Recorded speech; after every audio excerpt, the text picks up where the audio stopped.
नमस्कार, मैं हूं आप सभी के साथ महिमा पांडे और आप देख रहे हैं News24/7। चलिए शुरुआत करते हैं बुलेटिन की। अब बड़ी खबर दिल्ली से, जहां हीट वेव प्रभावित हो राज्यों की केंद्र के साथ बड़ी बैठक। केंद्रीय स्वास्थ्य मंत्री मनसुख मंडाविया लेंगे बैठक। छत्तीसगढ़, ओडिशा, बिहार, झारखंड, तेलंगाना और पश्चिम बंगाल की राज्यों की बैठक। प्रभावित राज्यों के स्टेट डिजास्टर मैनेजमेंट के साथ करेंगे बैठक।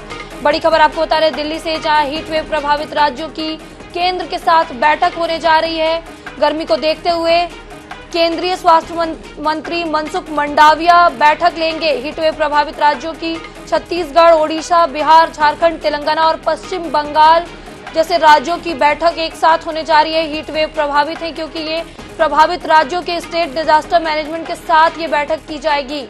बड़ी खबर आपको दिल्ली से बता रहे हैं, जहां पर दिल्ली में हीटवेव प्रभावित राज्यों की केंद्र के साथ बैठक होने जा रही है। केंद्रीय स्वास्थ्य मंत्री मनसुख मंडाविया बैठक लेने जा रहे हैं। छत्तीसगढ़, ओडिशा, बिहार, झारखंड, तेलंगाना और पश्चिम बंगाल की बैठक होने जा रही है।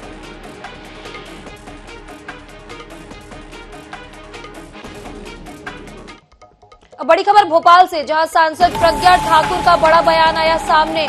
देश में धर्मांतरण रोकने के लिए की कानून की मांग। विधर्मी लोग भोपाल में उत्पात मचा रहे। भोपाल से सांसद प्रज्ञा ठाकुर का बड़ा बयान सामने आया है। उन्होंने कहा है देश में धर्मांतरण रोकने के लिए एक कानून बनाना चाहिए। उन्होंने कानून बनाने की मांग की है। विधर्मी लोग भोपाल में उत्पात मचा रहे हैं, उनका ऐसा बयान सामने आया है। आपको बड़ी खबर भोपाल से बता रहे हैं, जहां सांसद प्रज्ञा ठाकुर का बड़ा बयान सामने आया है।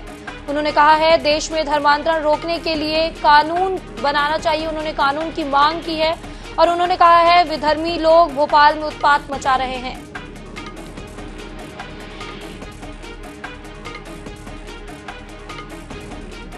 इस प्रकार की जो घटनाएं हो रही हैं, जहां ना तो लड़की का शील देखा जा रहा है, ना लड़कियों का हमारी किसी प्रकार से उनके अंदर संवेदनाएं हैं, नहीं है। कहते हैं कि तुम्हारे अंदर तो अपनी बहन और माँ के लिए भी संवेदना नहीं है, लेकिन ये भारत है, यहाँ हर किसी के लिए संवेदना होना जरूरी है। ये भारत है, यहाँ की मर्यादा रखना सीख लो, नहीं तो तुम्हें मर्यादा सिखा दी जाएगी।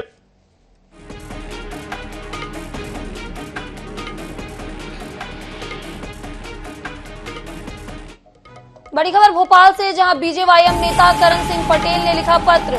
मैहर विधायक नारायण त्रिपाठी को पार्टी से निष्कासित करने की मांग। भाजपा प्रदेश अध्यक्ष वीडी शर्मा को लिखा पत्र। बड़ी खबर आपको बता रहे हैं, जहां भाजपा प्रदेश अध्यक्ष वीडी शर्मा को पत्र लिखा गया है। बीजेवाईएम नेता करण सिंह पटेल ने यह पत्र लिखा है। आपको बता दें, मैहर विधायक नारायण त्रिपाठी को पार्टी से निष्कासित करने की मांग की गई है। भाजपा प्रदेश अध्यक्ष वीडी शर्मा को यह पत्र लिखा गया है। आपको बता दें, बीजेवाईएम नेता करण सिंह पटेल ने यह पत्र लिखा है। मैहर विधायक नारायण त्रिपाठी को पार्टी से निष्कासित करने की मांग की गई है। भाजपा प्रदेश अध्यक्ष वीडी शर्मा को यह पत्र लिखा गया है। आपको एक बार फिर बता दें, बीजेवाईएम नेता करण सिंह पटेल ने यह पत्र लिखा है। अब बड़ी खबर रायपुर से, जहां राजधानी रायपुर में राष्ट्रीय स्वयंसेवक की बैठक। देश भर में विश्व हिंदू परिषद के नेता जुटेंगे। 22 से 26 जून तक चलेगी राष्ट्रीय बैठक। 44 संगठन के अध्यक्ष, संगठन महामंत्री और महामंत्री होंगे शामिल। आपको बता दें, कमल विहार के महेश्वरी भवन में बैठक होनी है। आज कई दिग्गज नेता राजधानी रायपुर पहुंचने वाले हैं। विश्व हिंदू परिषद के राष्ट्रीय अध्यक्ष डॉक्टर RN सिंह भी कल रायपुर आएंगे। बड़ी खबर आपको बता रहे हैं राजधानी रायपुर से, जहां राजधानी रायपुर में राष्ट्रीय स्वयंसेवक की बैठक होने जा रही है। देश भर में विश्व हिंदू परिषद के नेता भी रायपुर में जुटेंगे। आपको बता दें, 22 से 26 जून तक ये राष्ट्रीय बैठक चलने वाली है। 44 संगठन राज्यों के अध्यक्ष, संगठन महामंत्री और मंत्री शामिल होंगे। आपको बता दें, कमल विहार के माहेश्वरी भवन में ये बैठक होने जा रही है।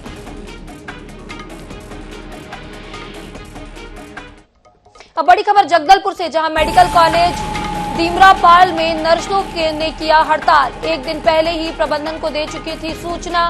मेडिकल कॉलेज में स्वास्थ्य व्यवस्था प्रभावित। आपको बड़ी खबर जगदलपुर से बता रहे हैं, जहां मेडिकल कॉलेज दीमरापाल में नर्सों ने हड़ताल किया है। एक दिन पहले ही प्रबंधन को दे चुकी थी सूचना। मेडिकल कॉलेज में स्वास्थ्य व्यवस्था प्रभावित हुई है इससे।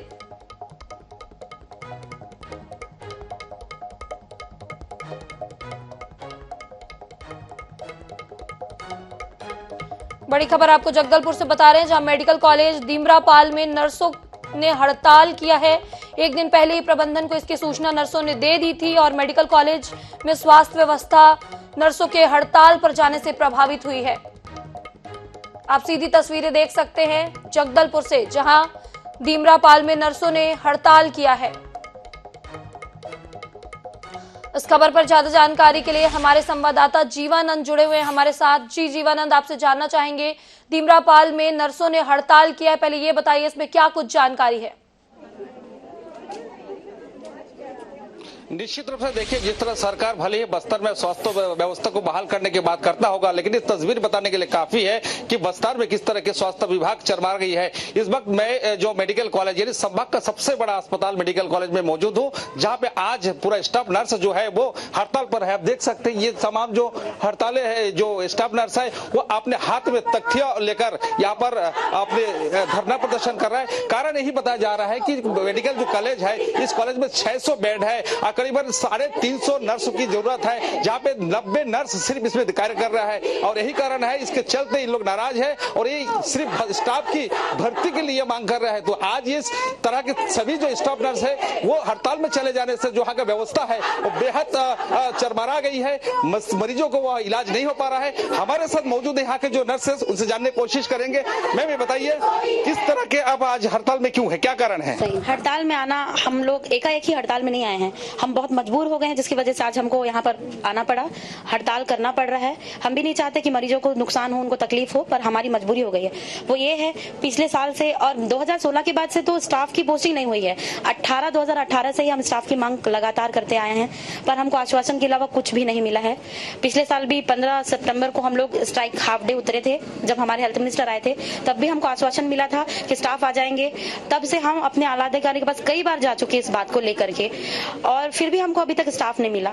क्यों हम इतना मजबूर हैं? क्योंकि अभी हमारे पास हेल्पिंग हैंड्स कम है। मरीज होते हैं वार्ड में 30-40, उसके ऊपर फ्लोर बेड लग जाते हैं। उन फ्लोर बेड्स पे उतने मरीज के ऊपर एक ही स्टाफ ड्यूटी करती रहती है। और कई बार ऐसा होता है, हमारी मैट्रन और हमारी इंचार्ज सिस्टर्स हमको ये ऑर्डर आते हैं कि आपको दूसरे वार्ड, बगल वार्ड में भी काम करना है। हमारे वार्ड का 30 मरीज, बगल वार्ड का 30 मरीज, प्लस फ्लोर बेड लग जाता है 70-80 मरीज। ये मुश्किल है, नामुमकिन है कि एक स्टाफ से करना। पर ये भी हमारी इंचार्ज की भी मजबूरी होती है कि उनको हमसे काम लेवाना पड़ता है, क्योंकि उनके ऊपर ऑर्डर रहता है कि आप अपना मैनेजमेंट कीजिए और अपने स्टाफ से काम लीजिए और अपने वार्ड को मैनेज कीजिए। तो जिस वजह से उन लोग हमको ऑर्डर करते हैं और हम लोग क्षमता से अधिक काम कर रहे हैं, जिसकी वजह से आए दिन सब बीमार पड़ रहे हैं। कई लोग को सर्वाइकल प्रॉब्लम, कई लड़कियां प्रेग्नेंट रहती हैं, कई लोगों का मिसकैरेज हुआ है अभी, और इन सब चीजों से हम इतना जूझ रहे हैं कि हमको आज हड़ताल में उतरना बहुत मजबूरी हो गया है। बताइए, अगर अस्पताल की, अगर स्टाफ की अगर भर्ती की बात करें या उनकी संख्या की बात करें, कितनी इसकी यहाँ पर भर्ती की जानी चाहिए और कितनी स्टाफ की वो है? 200 एटलीस्ट अभी और 200 होना चाहिए। टोटल संख्या जो है स्टाफ नर्सेज की यहाँ पे 650 बिस्तर पे 279 स्टाफ की भर्ती का यहाँ पर पद है, और जिसमें कि मात्र अभी 107 लोग काम कर रहे हैं। 107 में से इमरजेंसी में कोई ईएल गया है, कोई सीएल गया है, कुछ इमरजेंसी काम के कारण कुछ लोग नहीं आ रहे हैं, तो 90 लोग ही मात्र यहाँ पर काम में उपस्थित रहते हैं। और 90 लोगों में हमको हमारे अधिकारियों द्वारा ये कहा गया है कि वो 90 लोगों से आप काम करवाइए। जब हम लोग इंचार्ज हैं, हम लोग मैनेजमेंट देखते हैं, और मैनेजमेंट में हम लोग स्टाफ लोगों से हम 4 स्टाफ हमको एक वार्ड में मिलती है। जी जीवानंद, आगे इससे और ज्यादा अपडेट इस विषय पर आपसे लेते रहेंगे। इस तमाम जानकारी के लिए आपका बहुत बहुत धन्यवाद जीवानंद। आपको एक बार फिर बता दें, दीमरापाल में नर्स हड़ताल में चली गई हैं। उन्होंने एक दिन पहले ही प्रबंधन को इसकी सूचना दे दी थी, लेकिन इससे मेडिकल व्यवस्था मेडिकल कॉलेज में प्रभावित हुई है। बड़ी खबर आपको जगदलपुर से बता रहे हैं। अब बड़ी खबर भोपाल से, जहां कैबिनेट मंत्री विश्वास सारंग का बड़ा बयान आया सामने। समान नागरिक कानून पर दिया बयान, हर वर्ग के लिए एक देश में एक कानून जरूरी।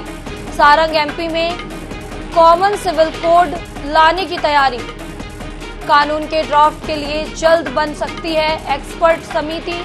राज्य सरकार समान नागरिक कानून के लिए संकल्पित, ऐसा विश्वास सारंग का बयान आया है। एमपी में भी जल्द से जल्द लागू किया जाएगा। आपको बता दें, विश्वास सारंग का बड़ा बयान सामने आया है। एमपी में जल्द से जल्द कैबिनेट मंत्री विश्वास सारंग का बड़ा बयान सामने आया है। आपको बड़ी खबर बता रहे हैं, आइए आपको सुनाते हैं क्या बोला है कैबिनेट मंत्री विश्वास सारंग ने। देखिए, मुझे आश्चर्य है, खासकर वामपंथी और कांग्रेस के लोग हर उस विषय में विवाद पैदा करने की कोशिश करते हैं जो इस देश के दर्शन से जुड़ा है, इस देश की संस्कृति से जुड़ा है। ये उनकी तुष्टीकरण की नीति हो सकती है, पर वो जिन वर्गों को योग से दूर करने की कोशिश कर रहे हैं, ये उन्हीं का नुकसान कर रहे हैं। कांग्रेस और वामपंथियों ने एक वर्ग विशेष को देश की संस्कृति से दूर करने की कोशिश की है, और मैं इसको सांस्कृतिक आतंकवाद की संज्ञा देता हूं, जो इस तरह से इस देश की संस्कृति को मिटाने के लिए और उसमें भ्रम फैलाने की कोशिश कर। देखिए, मुझे आश्चर्य है, खासकर चलिए बढ़ते हैं खबरों की ओर। प्रधानमंत्री नरेंद्र मोदी अमेरिका के 3 दिवसीय राजकीय दौरे पर हैं। इस दौरान उन्होंने करीब 24 हस्तियों से मुलाकात की है। इसमें नोबेल विजेता, इकोनॉमिस्ट, आर्टिस्ट, साइंटिस्ट, स्कॉलर और बिजनेसमैन शामिल हैं। इसके अलावा ट्विटर के सीईओ एलन मस्क ने पीएम मोदी से मुलाकात की। एलन मस्क ने पीएम मोदी से मुलाकात के बाद भारत आने की इच्छा जताई है। उन्होंने कहा है कि वह अगले साल भारत दौरे पर आएंगे। एलन मस्क ने खुद को मोदी का प्रशंसक बताते हुए कहा कि मैं भारत के भविष्य को लेकर बहुत उत्साही हूं। मुझे लगता है कि भारत में दुनिया के किसी अन्य देश के मुकाबले अधिक संभावनाएं हैं। मैं कह सकता हूं कि पीएम मोदी भारत के लिए सही चीजें करना चाहते हैं। उनका नजरिया नई कंपनियों को लेकर बहुत उदारवादी है। वह अपने देश में नई कंपनियों का दिल खोल कर स्वागत करना चाहते हैं। मैं मोदी का फैन हूं। can say he really wants to do the right thing for India. He wants to be open. He wants to be supportive of new companies, and obviously, but at the same time, make sure it accrues to India's advantage, which is, obviously that's the job. I'm saying I am a fan of Modi, so I have to say that. इधर मध्य प्रदेश को 2 नई Vande Bharat train मिलने जा रही है, जिसमें एक जबलपुर मंडल को मिली है, जो जबलपुर से भोपाल के बीच चलेगी, जिसका ट्रायल जबलपुर में लिया गया। वहीं इस दौरान रानी कमलापति स्टेशन से जबलपुर पहुंची ट्रेन को देखने के लिए लोग काफी उत्सुक नजर आए। 27 जून को देश के प्रधानमंत्री नरेंद्र मोदी जबलपुर भोपाल वंदे भारत ट्रेन को हरी झंडी दिखाएंगे। भोपाल से आई वंदे भारत ट्रेन का जायजा लिया हमारे संवाददाता संजय साहू ने।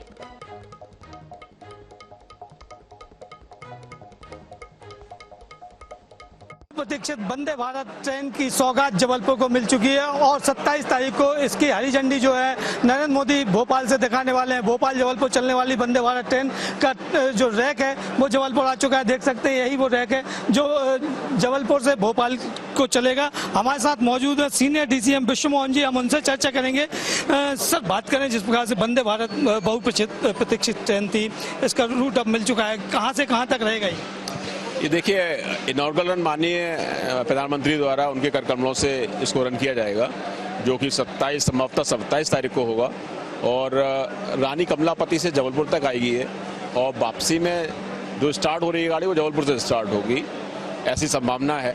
और मॉर्निंग में जो इंटरसिटी का पैटर्न है उस पैटर्न को अपनाते हुए हम लोग इसको चलाएंगे, ताकि सुबह पैसेंजर जाएगा और अपना काम करके शाम को उसी ट्रेन को पकड़ के वापस आ सकता है। तो यात्रियों को अच्छा अनुभव आएगा ये कहा जा रहा है। देख सकते हैं कि यहाँ पर जो ट्रेन है, ट्रेन के अंदर हम जाने का प्रयास करेंगे। यहाँ पर जो पायलट जो हैं उनसे चर्चा करेंगे। पायलट सर 2 मिनट, ये ट्रेन आप यहाँ पर लेके आए हैं, किस प्रकार का एक्सपीरियंस रहा आपका? सर, ये जबलपुर और संस्कार रानी महाकौशल के लिए बहुत गर्व की बात है कि हमारा जबल शहर भी देश के चुनिंदा शहरों में शामिल हो गया, जिसको वंदे भारत की सौगात मिली है और ये प्रधानमंत्री नरेंद्र मोदी के दूरदर्शी विजन का परिणाम है। जबलपुर की ओर अभी आई है, पहला रैक है। अब यहाँ से जब 27 तारीख को मोदी जी हरी झंडी दिखाएंगे, उसके बाद जबलपुर से भोपाल के लिए रवाना की जाएगी। तो ये बड़ी सौगात जो है वो मिलने जा रही है। जबलपुर से हमारे सहयोगी कैमरामैन अनूप लाल के साथ संजय साहू, INH 24x7। इधर छत्तीसगढ़ के मुख्यमंत्री भूपेश बघेल ने एक बार फिर आदि पुरुष फिल्म को लेकर निशाना साधा है। उन्होंने कहा है कि भाजपा और आरएसएस के माध्यम से हमारे प्रतीकों को बिगाड़ने की कोशिश हो रही है। हमारे आराध्य को गलत ढंग से प्रस्तुत किया जा रहा है। अगर यही फिल्म किसी और फिल्मकार ने बनाई होती तो अब तक बजरंग दल के लोग थिएटर में आग लगा देते, देश भर में प्रदर्शन हो गया होता। सीएम ने कर्नाटक सरकार को चावल देने को लेकर कहा, वहां के मुख्यमंत्री सिद्धारमैया से लगातार बात हो रही है। हमारे पास जनवरी तक का चावल का स्टॉक स्टॉक है। इसके बाद अतिरिक्त बचे 1.5 लाख मीट्रिक टन चावल को देने का फैसला किया गया है।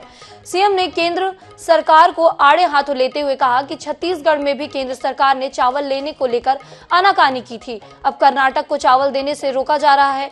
सीएम ने मणिपुर हिंसा को लेकर कहा कि पीएम जब यहां थे तो उन्हें हिंसा को रोकने की अपील करना था, लोगों से बातचीत करनी थी, लेकिन वे विदेश चले गए। सीएम भूपेश ने कहा कि पीएम ने लाल आंखें दिखाने की बात कही थी, 56 इंच सीना की बात कही थी, लेकिन अब तक यह चीन के मामले में कहीं नजर नहीं आ रहा। मुख्यमंत्री जी से लगातार मेरी बात हुई, कर्नाटक के वहाँ के मुख्य सचिव से भी 28 तक की बात हुई। जनवरी तक के हमारे पास इसका पूरा हम उसको रखे हैं। उसके बाद भी हमारे पास 1.5 लाख मीट्रिक टन चावल सरप्लस है। एक बात यह है कि कर्नाटक में जैसे 10 किलो चावल की घोषणा की, वैसे ही ये सर्कुलर जारी किया भारत सरकार है ना। दूसरी बात आप देखेंगे, छत्तीसगढ़ में भी हमारे साथ यही किया था। जब हम लोग 25 रुपये में खरीदेंगे, तब आप कहीं 1 रुपया भी समर्थन मूल्य ज़्यादा देंगे तो वो बोनस डालाएगा और हम आपके चावल नहीं खरीदेंगे। और एक साल उन्होंने हमारा चावल का कोटा घटाया, 26 लाख मीट्रिक टन किया। फिर दूसरे साल कहा कि केवल हम आपके पास उसना लेंगे, फिर तीसरे साल कहा केवल अरवा लेंगे। तो लेकिन हम लोग राज्य सरकार नुकसान उठाकर भी किसानों के साथ हमारी सरकार खड़ी रही और वो फिर अब वो छत्तीसगढ़ को छेड़ नहीं रहे। आईएनएच हरिभूमि का स्पेशल कार्यक्रम संवाद 2023 21 जून को सतना में होने जा रहा है, जिसमें प्रदेश के श्रम मंत्री खनिज मंत्री श्रम और खनिज मंत्री बृजेंद्र प्रताप सिंह, बीजेपी के वरिष्ठ नेता और पूर्व मंत्री राजेंद्र शुक्ला, कांग्रेस के वरिष्ठ नेता और पूर्व मंत्री मुकेश नायक सहित प्रदेश और विंध्य क्षेत्र के दिग्गज नेता शिरकत करेंगे। संवाद में आईएनएच हरिभूमि के प्रधान संपादक डॉक्टर हिमांशु द्विवेदी प्रदेश, विंध्य और सतना के विकास को लेकर चर्चा करेंगे। मध्य प्रदेश के विंध्य क्षेत्र का प्रवेश द्वार कहा जाने वाला सतना शहर, जो पूरी दुनिया में मैहर के मां शारदा मंदिर और चित्रकूट के लिए पहचाना जाता है, उसी सतना में आईएनएच 24/7 हरिभूमि 21 जून को करने जा रहा है अपना विशेष कार्यक्रम संवाद 2023।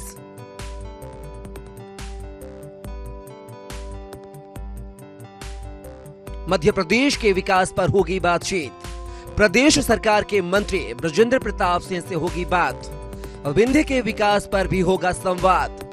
पूर्व मंत्री राजेंद्र शुक्ल बताएंगे विंध्य के विकास का रोड मैप।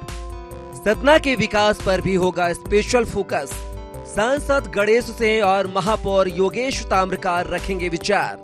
सत्ता पक्ष के साथ ही विपक्ष के नेताओं से भी होगी चर्चा। पूर्व मंत्री मुकेश नायक रखेंगे विपक्ष का पक्ष।